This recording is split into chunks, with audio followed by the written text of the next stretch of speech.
ఇప్పుడు మనం అందశ్రీ బొంద కాడున్నాం. ఆ బొంద అంటే చాలా మందికి ఇబ్బంది అనిపిస్తే కావచ్చు, కానీ ఇది బరాబర్ తెలంగాణ రేవంత్ రెడ్డి మాయ మాటలు చెప్పి పెట్టినటువంటి బొంద. ఈయన రాహుల్ గాంధీ కాంగ్రెస్ను ఇక్కడ అధికారంలో తీసుకొచ్చిన అని చెప్పేసి రేవంత్ రెడ్డి చేస్తున్నటువంటి రాజకీయ డ్రామాలన్నీ మనం చూస్తూనే ఉన్నాం. ఇక్కడ తెలంగాణ రాష్ట్రంలో ఆయన అధికారంలోకి రావడం కోసం వాడుకోని మనిషి లేడు. రాజకీయంగా వాడుకున్నాడు. కవులను, గాయకులను, దాదాపుగా చాలామంది తెలంగాణ గాయకులు తెలంగాణ అస్తిత్వం కోసమో లేదంటే తెలంగాణ రాష్ట్రాన్ని సాధించిన క్రమంలోనో ఏదో ఒకటి మొత్తానికి అయితే అప్పుడున్నటువంటి కేసీఆర్ పాలనలో చాలామంది కవులు, కళాకారులు ఆయనకు మద్దతుగా నిలబడేటువంటి క్రమంలో వాళ్ళందరికీ కౌంటర్గా నాకు ఒక ఐకానిక్ పర్సన్ కావాలని చెప్పేసి ఆలోచించి అందశ్రీ గారిని కలవాలనే ప్రయత్నం చేసిండు. మధ్యవర్తిని పంపించినప్పుడు ఆయన చాలా క్లియర్గా నేను రాజకీయాలకు వ్యతిరేకం, రాజకీయ నాయకుల్ని కలవడం కోసం నేను ఎట్టి పరిస్థితుల్లో ఆలోచన చేయను, నాకు రాజకీయ నాయకుల్ని కలవడం ఇష్టం లేదు అని చెప్పేసి మొహం మీద చేసి పంపిస్తే, నాకు కేసీఆర్ని కొట్టడం కోసం ఇంతకన్నా వేరే ఆలోచన ఏం లేదు, నిన్ను వాడుకొని నేను కేసీఆర్ను కలవాలనుకుంటున్నా, నీ భుజాల మీద తుపాకీ పెట్టి నేను కేసీఆర్ని కలవాలనుకుంటున్నా అనేటువంటి ఆలోచనలో ఉన్నటువంటి రేవంత్ రెడ్డి అనే వ్యక్తి అందశ్రీ గారిని కలవడము, ఆయనతో ఒక ఇంటర్వ్యూ చేయించుకోవడము, అవన్నీ రాజకీయ పరిణామాలను మనం చూసినాం. తెలంగాణ రాష్ట్ర గీతాన్ని పాడినటువంటి ఒక మహనీయుడు అని చెప్పేసి చెప్పినటువంటి పరిణామాలు మనం చూసినాం. మరి ఆ రాజకీయ నాయకునికి చేసినటువంటి సేవను మర్చిపోయి ఎవరితో కలవనటువంటి అందశ్రీని వాడుకొని కేసీఆర్ను బొందబెట్టడం కోసం ఈయన ఈరోజు అందశ్రీ బొందను పట్టించుకోవట్లేదు.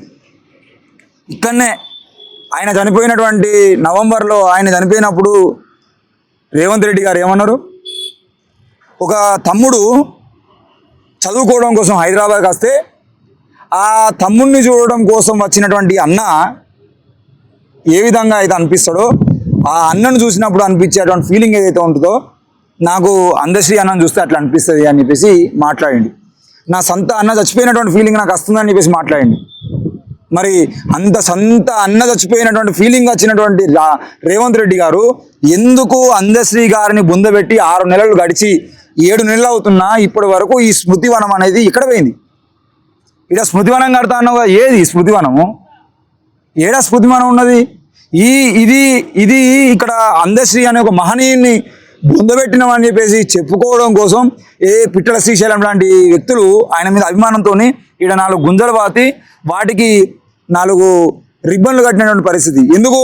ఒకవేళ పుష్కున ఇవి కూడా కట్టకపోయేది ఉంటే ఇది తప్పకుండా ఇందులో కలిసిపోతుంది, అసలు ఎక్కడ పొందబెట్టినామో అర్థం కాదనే విషయాన్ని వాళ్ళు ముందే గ్రహించి ఇక్కడ 4 రిబ్బన్లు కట్టిరు. ఎంత దారుణమైన పరిస్థితి అన్న, కొట్టుకుపోతుంది. ఇక్కడ మొన్నటికి ఒక ఫోటో ఉండే, ఇక్కడనే మీకు చూపిస్తా. ఇక్కడ అందశ్రీ గారికి సంబంధించినటువంటి అమర్ రహే అందశ్రీ అని వరుసగా వస్తున్నటువంటి గాలి దుమారం వానలకు ఇది కూడా కొట్టుకుపోయింది. ఉంటలేదు, ఇది పరిస్థితి. అమరుడు అందశ్రీ అమర్ రహే అనేటువంటి పోస్టర్ ఏడమైంది. నువ్వే చెప్పినావు కదా అందశ్రీ గారికి నేను పెద్దపీట చేసిన ఏంటిది నిప్లవాగు పుస్తకాన్ని 20,000 కాపీలు కొట్టించి అన్ని లైబ్రరీలో పంచుతా అంటే కదన్నా. ఏడమైంది అసలు నిప్లవాగు పుస్తకం చదివినావు అన్న? నిప్లవాగు అనే పుస్తకం యావత్ తెలంగాణ తెలుగు సమాజానికి అదొక భగవద్గీత, బైబిలు, ఖురాన్ చేస్తా అన్నావు కదన్నా. ఏదైనా భగవద్గీత ఏది, బైబిల్ ఏది, ఖురాన్ ఏది? ఎన్టీఆర్ విగ్రహాన్ని పెట్టాలనేటువంటి ఆలోచన చేసి 24 గంటల్లోనే అటు బండి భగీరథ్ కేసు నడుస్తూ ఉంటే బండి భగీరథ్ కేసును, మిగతా పవన్ కళ్యాణ్ కేసును, వీటన్నిటి మీద మొత్తం హాట్ వార్తలు ఉన్నప్పుడు రాత్రి తీసుకొచ్చి నేను ఇచ్చిన మాట ప్రకారం 3 నెలల్లో పెట్టి తీరిన అని చెప్పేసి ఏదో ముచ్చట లేపినటువంటి నవీన్ యాదవ్ నువ్వు మరి అందశ్రీ గారికి ఇచ్చినటువంటి మాట ఎటుపోయినన్నా? నీ సొంత అన్న అనే ఫీలింగ్ అన్నావు కదా, సొంత అన్న చచ్చిపోయేది ఉంటే సొంత అన్న బొందగాడికి ఎన్నిసార్లు వచ్చినావు అన్న నువ్వు? నీ రాజకీయ అవసరాల కోసం ఆయన పాటను వాడుకొని ఈరోజు కనీసం ఒక్కసారన్నా నువ్వు ఇక్కడ పాట మోసిరు అంటారు చాలామంది, నేను దాన్ని కూడా ఒప్పుకోను. ఆయన ఆ రోజు పాడే మోసినటువంటి వీడియోని ఒక్కసారి కనుక మీరు చూసేది ఉంటే ఆయన భుజం మీద పాడే ఉండదు, కేవలం పట్టుకుంటాడు. పట్టుకోవడానికి పాడే మోయడానికి తేడా ఉంటుంది, మీరు అది కూడా గమనించాలి. సో ఈ అందశ్రీ గారి పాటను ఆయనను ఏ విధంగా అయితే వాడుకోనో రాజకీయంగా వాడుకొని నేను అది చేస్తా, నేను వాళ్ళ కుటుంబ సభ్యులకు ఒకరికి గవర్నమెంట్ ఉద్యోగం ఇస్తా, ఇక్కడ పెద్ద స్మృతివనం కడతా, ఏమన్నా కట్టిండా నా స్మృతివనం? అబ్బా బాబా, యావత్ తెలంగాణ మొత్తం, యావత్ తెలంగాణనే మొత్తం మురిసిపోతుంది. ఇట్లా గట్కేశ్వర పోయేటోళ్ళు అందరూ పొద్దుగాల ఇక్కడ ఆగి ఇక్కడ ఈ స్మృతివనం లోపలికి వచ్చి టికెట్లు తీసుకొని మరి లోపల మొత్తం ఇదంతా చూసి వాళ్ళే ఆశ్చర్యపోతారు. మొన్న ఎవరో వందలాది మంది విద్యార్థులు వచ్చిరట ఇక్కడికి స్మృతివనం చూద్దాం అని చెప్పేసి. అబ్బా ఏమన్నా కట్టిండారు రేవంత్ అన్న స్మృతివనం అని చెప్పేసి సపోర్ట్ కొట్టిపోతారు మొత్తం. అసలు ఇక్కడ ట్రాఫిక్ జామ్ అవుతుంది అని చెప్పేసి ఫ్లైఓవర్లు కడతారు. ఎందుకు? ఈ స్మృతివనం చూడడానికి వచ్చిన వాళ్ళందరికీ ఇక్కడ ట్రాఫిక్ జామ్ అవుతుందని చెప్పేసి మొత్తం ఫ్లైఓవర్ కట్టి ఇక్కడ మొత్తం స్మృతివనం కోసం పార్కింగ్ లేదని చెప్పేసి ఇబ్బంది పడుతున్నారన్న. ఏం జూటా మాటారన్న. రాహుల్ గాంధీ ఏమో రాజ్యాంగం పట్టుకొని రాజ్యాంగం కాపాడుతా అని చెప్పేసి ఆయన యాత్ర పేరుతో ఆయన జూటా మాటలు చెప్తాడు. నువ్వు తెలంగాణలో మొత్తం జూటా మాటలు చెప్పి చంద్రబాబుకు, ఎన్టీ రామారావుకు ఇచ్చినటువంటి ఏంటిది వాళ్ళకి ఇచ్చేటువంటి పేరు కూడా నువ్వు వీళ్ళకి ఇవ్వట్లేదు. తెలంగాణ కోసం మాట్లాడినటువంటి వాళ్ళకు నువ్వు గౌరవం ఇవ్వట్లేదు. ఏం చేసినా ఎన్టీ రామారావు తెలంగాణ కోసం? కాంగ్రెస్ పార్టీ విధానాలను, ఇందిరాగాంధీ విధానాలను వ్యతిరేకిస్తూ నా పార్టీ పుట్టిందని చెప్పేసి ఆయన, మీరు ఇప్పటికీ ఈ వీడియో వస్తున్న వాళ్ళు ఎవరైనా అసలు తెలుగుదేశం పార్టీ ఎందుకు పెట్టిరని చెప్పేసి గూగుల్లో కొట్టి చూడండి. కాంగ్రెస్ పార్టీ విధానాలకు, ఇందిరాగాంధీ విధానాలకు వ్యతిరేకంగా తెలుగుదేశం పార్టీ ఆత్మగౌరవం కోసం పుట్టిందని చెప్పేసి చాలా క్లియర్గా వస్తుంది. మరి తెలుగు జాతి ఆత్మగౌరవం కోసం పెట్టినటువంటి తెలుగుదేశం పార్టీకి సంబంధించినటువంటి విషయాన్ని నువ్వు ఇందిరాగాంధీ, ఎన్టీఆర్ ఇద్దరు ఒకటే, మళ్ళీ వీళ్ళిద్దరితో ఎవరిని పోల్చినావు? నువ్వు అంబేద్కర్ గారిని పోల్చినావు. కొద్దిగా నా బుద్ధి ఉండాలి కదా, ఎట్లా పోలుస్తావని నాకు అర్థం కాదు. నువ్వు నీ రాజకీయాల కోసం ఎవరిని వాడితే వాళ్ళని ఇష్టం ఉన్నట్టు వాడుకోవడమేనా? అందశ్రీ గారిని వాడుకున్నావు, ఇక బొందో పెట్టినావు, మళ్ళీ రాలే. ఇప్పుడు అంబేద్కర్ గారి పేరును వాడుకుంటా ఉన్నావు, ఎన్టీ రామారావు, ఇందిరాగాంధీ ఒకటే అంటున్నావు. నేను మొదటి నుండి చెప్తున్నా, ఇది సైకిల్ కాంగ్రెస్, కమలం కాంగ్రెస్. తెలంగాణలో ఉన్నది రాహుల్ గాంధీ కాంగ్రెస్ కాదు. ఇది చాలా క్లియర్గా కిషన్ రెడ్డి గారి నాయకత్వంలో, చంద్రబాబు నాయకత్వంలో, నరేంద్ర మోడీ నాయకత్వంలో నడుస్తున్నటువంటి కాంగ్రెస్ పార్టీ. ఇక్కడ అసలైన కాంగ్రెస్ వాదులు నెత్తి నోరు మొట్టుకుంటున్నారు. తెలంగాణ రాష్ట్రంలో రాహుల్ గాంధీ కాంగ్రెస్ కాదు, ఇది మొత్తం మమ్మల్ని అసలైన కాంగ్రెస్ వాదిని బొందో పెడుతున్నారని చెప్పేసి చాలామంది చాలా రకాలుగా మొత్తుకుంటున్నటువంటి పరిస్థితులు కూడా కనబడతా ఉన్నాయి. బయటకు అసలు అంతే, ఏ రేవంత్ రెడ్డిని కాదని చెప్పేసి మనం బయటికి పోతే బయట ఇంకేం పార్టీలు ఉన్నాయి? BJP, BRS. అల్లకి పోయినా ఏముండదు, ఇళ్ళకి పోయినా ఏముండదు. బీజేపీ మతతత్వ పార్టీ, మనం సెక్యులర్ పార్టీలోకి వెళ్ళి మతతత్వ పార్టీలోకి పోయి మనం ఇమడలేము. ఇక బీఆర్ఎస్లో అంటే బీఆర్ఎస్లో కేసీఆర్ తప్ప అటు రాజకీయాలు ఉండవు అనేటువంటి భయంలో అంతో ఇంతో కాంగ్రెస్ పార్టీని ప్రేమిస్తూ ఇలానే ఉంటున్నారు తప్ప నీ మీద ప్రేమతో కాదన్నా.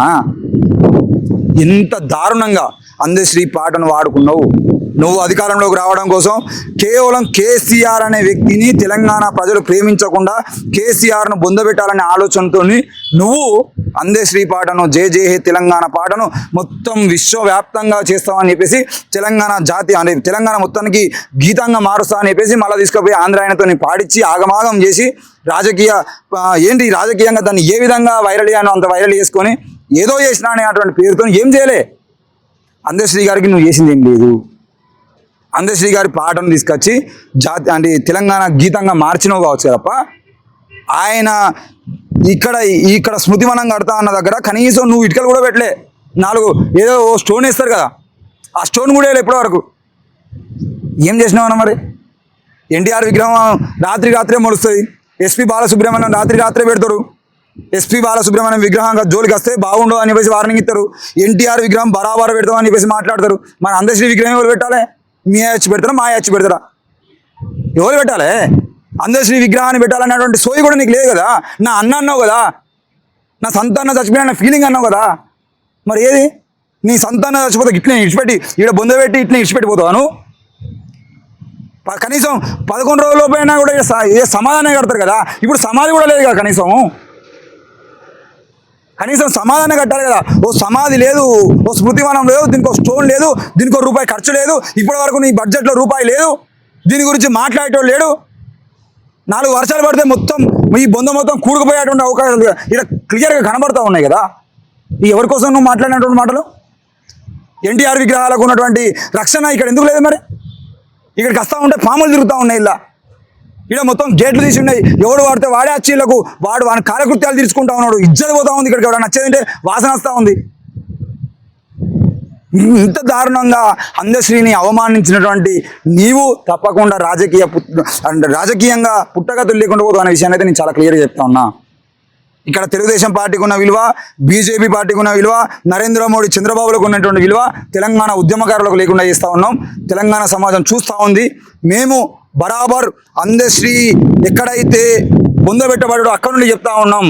తెలంగాణ ఆత్మగౌరవాన్ని ఆంధ్రాకు తాకట్టు పెట్టాలని చూస్తే మాత్రం ఖబర్దార్ రేవంత్ రెడ్డి అని చెప్పేసి హెచ్చరిస్తూ ఉన్నాం.